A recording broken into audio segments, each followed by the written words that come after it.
Every chosen one must begin 2026 prepared, not distracted. This is not an ordinary year. It's a year that demands vigilance, spiritual protection, and clear direction. Anyone who enters 2026 without firm biblical foundations runs the risk of getting lost amid the noise, the pressures, and the wrong decisions that may seem small but come with a high price later. Most people start the year chasing goals, money, and recognition. But the Bible never taught haste. It teaches alignment. Before accelerating, the heart needs to be adjusted. Before making decisions, one must listen. A year starts well not when everything goes right, but when the mind and spirit are in the right place.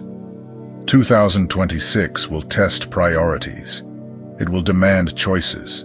It will expose what is weak and strengthen what is firm. That's why every chosen one needs to carry clear principles, not loose opinions. Biblical teachings are not just pretty phrases. They are protection. They are direction. They are anchors for when the year tries to pull you down the wrong paths. Ignoring these foundations doesn't just bring confusion. It brings emotional exhaustion, loss of peace, and decisions made in haste. On the other hand, those who enter the year with the Word as their foundation don't live in desperation. They live with clarity. They live with balance. They know when to act and when to wait, without losing themselves in the process. My name is George. If you want to start 2026 with biblical direction and without distraction, follow the channel now.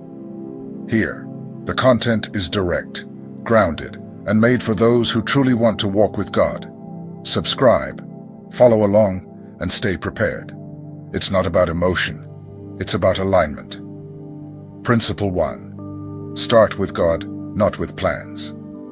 Most people begin the year setting goals, writing down plans, and making wish lists. But those who are chosen understand that before any plan comes the presence of God. Before deciding what to do, you must ask, what does the Lord want me to do? Starting with God means recognizing that He doesn't bless just any plan, only those aligned with His will. Matthew 6:33 is clear. But seek first the kingdom of God and His righteousness, and all these things will be added to you. It's not about seeking the blessing. It's about seeking the kingdom. It's not about seeking answers. It's about seeking His presence. When God is first, everything else finds its right place. Many people waste time, energy, and peace trying to make the year work through their own strength. They try to open doors that weren't meant for them, insist on projects God never asked for, and in the end, they reap exhaustion and frustration. That happens because they ignored the divine order. God first, then everything else. Starting with God doesn't just mean praying on the first day of the year. It means aligning everything with Him. It's consulting God before accepting proposals. It's asking before acting. It's being more interested in pleasing Him than impressing others. Those who start the year this way don't walk in circles. They walk in purpose. Before making new plans, surrender control. Instead of seeking how to make things work, seek what is the right thing to do. And if God says wait, then wait. If He says change direction, then change. Because the blessing isn't in the plan, it's in obedience. The year starts right when you start surrendered. Principle 2. Walk by faith, not by feelings. If you are guided by your feelings in 2026, you will get lost. Because feelings change, days change, moods change. But faith must remain firm. The Bible doesn't say to follow your heart. It says to trust in God, even when you don't understand. And that requires spiritual maturity. 2 Corinthians 5:7 says, "For we live by faith, not by sight." That means living out what you believe, not what you feel. Many times, you won't feel like praying, reading the Bible, or obeying. But what moves you isn't emotion, it's conviction. Faith means continuing when motivation disappears. On some days you'll feel encouraged, full of hope. On others, it'll seem like nothing is working. If you base your life on how you feel, your walk will be unstable. But if you base your life on faith, you'll keep going, even when everything seems stuck. And that's exactly where growth happens. Faith isn't the absence of doubt. It's making a decision in the midst of doubt. It's trusting when you don't understand. It's moving forward when you don't feel like it. It's continuing even when it seems like nothing is happening. And in time, you'll see that God reveals himself on the journey, not at the starting point. Those who walk by faith obey before they see. And because they obey, they see. While many wait to feel peace before acting, the chosen decide to trust, even with fear. That's the difference. Some wait for security, others take steps in faith. And it's those people who see the supernatural happen. This year, don't wait to feel ready. Obey.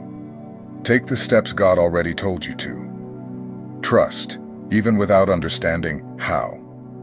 Faith will take you places your feelings never could. And when you look back, you'll see it was worth it to believe. Principle 3. Guard your heart. Carefully. Your heart is the source of everything that flows from your life. If it's polluted, so will your decisions be. If it's confused, your direction will be compromised.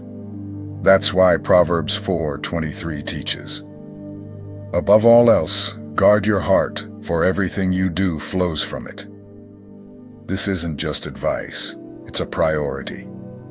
Protecting your heart means being careful with what you consume, who you spend time with, and what you allow to dwell inside you. Not everything deserves space in your soul. Not every conversation needs your attention. Not all content is meant to feed your mind. You need to be selective. Today, there's an overload of information, opinions, voices, and distractions. If you don't decide what enters, the world decides for you. And the result is clear. Anxiety, fear, comparison, pressure. Many of these battles didn't start out of nowhere. They started from a lack of filter. Unguarded hearts become easy targets. Guarding your heart doesn't mean isolating yourself from the world, but discerning what can and can't enter. It's shielding your peace, preserving your faith, cutting ties that drain your energy, learning to say no with wisdom. Those who guard their hearts protect what God has planted inside. In 2026, decide to be more selective. If something constantly robs your peace, maybe it needs to go. If a person weakens your faith, maybe they need distance, not out of hate, but out of wisdom. Because nothing is more precious than a whole, peaceful heart. Don't be deceived. What you allow in will grow. It can be life, or it can be weight. It's your choice. Guarding your heart is protecting your path. And those who do that walk with more clarity, purpose, and lightness.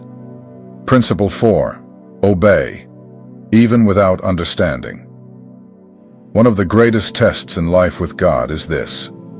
Are you willing to obey even when you don't have all the answers? Most people want to understand first, then obey. But God's order is almost always the opposite. First obey, then you'll understand. He tests your trust, not your logic. Proverbs 3:5 says, "Trust in the Lord with all your heart, and lean not on your own understanding." That's direct. God doesn't call you to rely on your intelligence, but on His direction. And many times, He won't give you the whole map. He will show you one step, and only after you take that step will He show you the next. Those who wait to understand everything before acting end up paralyzed, because God doesn't reveal the full plan to those who don't have the courage to obey in the dark. He doesn't need to explain everything to you. He needs to know if you trust Him enough to follow even without seeing. Obeying without understanding is a sign of spiritual maturity. It's admitting that God knows more.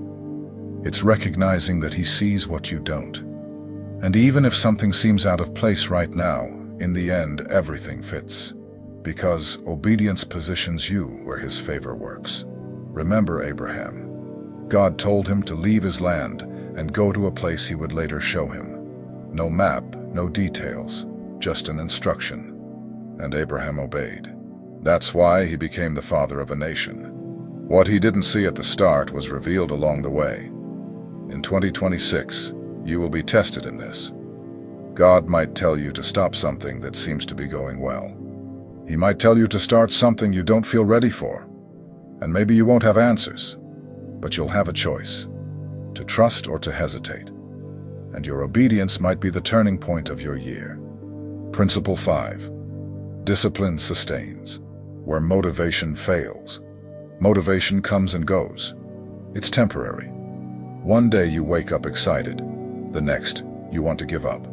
And if you depend on the desire to act, you won't go very far.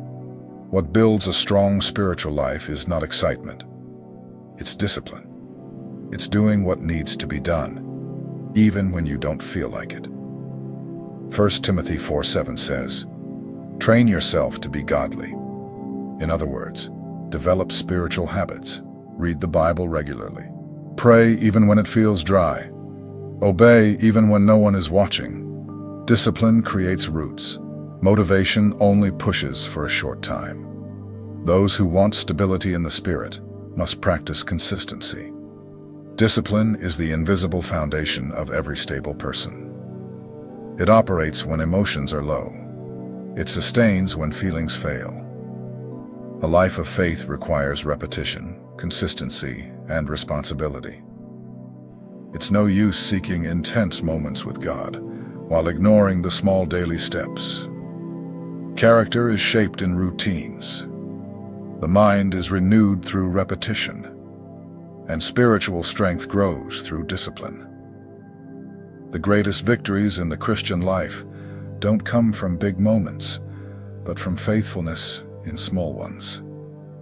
Discipline also means renunciation, saying no to distractions, choosing to invest time in the Word instead of wasting time on what doesn't edify.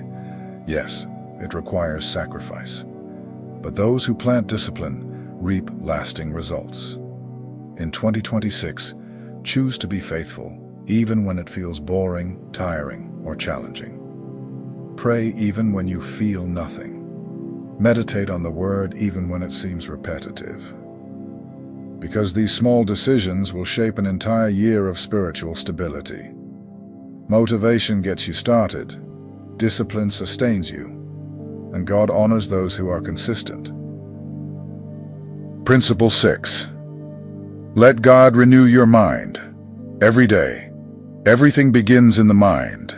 The way you think shapes your emotions, your decisions, and ultimately your life. If your mind is trapped in old thoughts, wrong patterns, and lies you believe, your spiritual walk will be stalled. That's why the Bible doesn't tell you to change your life first. It tells you to renew your mind. Romans 12:2 teaches, "Be transformed by the renewing of your mind." God transforms you from the inside out, not the outside in. He starts by changing what you believe, what you think, and how you see yourself, others, and the world around you. Many people live with labels that didn't come from God. You're not capable. You'll always fail. Nothing ever changes for you. These thoughts aren't neutral. They are invisible prisons. And as long as you think this way, you won't move forward. That's why renewing the mind is essential. Renewing the mind is a process. It takes time. It requires intentionality. It means filtering your thoughts through the Word. It means replacing lies with truth. When you say, "I can't," God says, "I can do all things through Him who strengthens me." When you think, "I'm alone," God answers, "I will be with you every day." This kind of renewal must be daily. It's not enough to hear a sermon on Sunday and forget God the rest of the week. You need constant contact with the Word, because the world will try to shape your mind every day. And if you don't have a filter, you'll be shaped without realizing it. In 2026, choose not just to change the outside. Start with the mind. Let God show you where wrong thoughts are. Replace defeatist thinking with biblical truth, because your life won't go beyond what you believe. But when your mind is renewed, everything around you begins to change too. Principle 7. Trust God's timing, not yours. You may have plans, goals, and deadlines, but God has the right time for everything, and His timing almost never aligns with your anxiety. Ecclesiastes 3:1 says, "There is a time for everything and a season for every activity under the heavens." Trusting this requires faith and maturity. Many times it feels like God is late. Things don't move, doors don't open, and you wonder if you did something wrong. But God's silence isn't always negative. Sometimes He's shaping you before releasing what you asked for. Because He doesn't just want to give you something. He wants to prepare you to sustain it. Haste often produces regret. When we try to force things outside of God's timing, we end up compromising what could have been a blessing. Waiting is uncomfortable, but rushing outside of God's direction is even more dangerous. His timing isn't just chronological. It's strategic. True trust is continuing to obey even when it seems like nothing is happening. It's keeping your heart aligned even without immediate results. It's remembering that God sees what you don't see and remains in control even when everything appears stuck. In 2026, accept this. Waiting is also part of the process. It's not wasted time. It's time of formation. God isn't only working on circumstances. He's working on you, on character, patience, and faith. And when the right time comes, everything He promised fits together effortlessly. The blessing comes without strain. The door opens without force, and you realize it was worth waiting. Because God's timing is perfect. And those who learn to trust it don't walk in anxiety. They walk in peace. Principle 8. Choose humility over pride. God has no problem with talented people. He has a problem with proud people. James 4:6 makes this very clear. God opposes the proud but gives grace to the humble. Pride builds barriers. Humility attracts favor. And anyone who walks with God must understand that depending on Him is not weakness, it's wisdom. Pride says, "I know what I'm doing."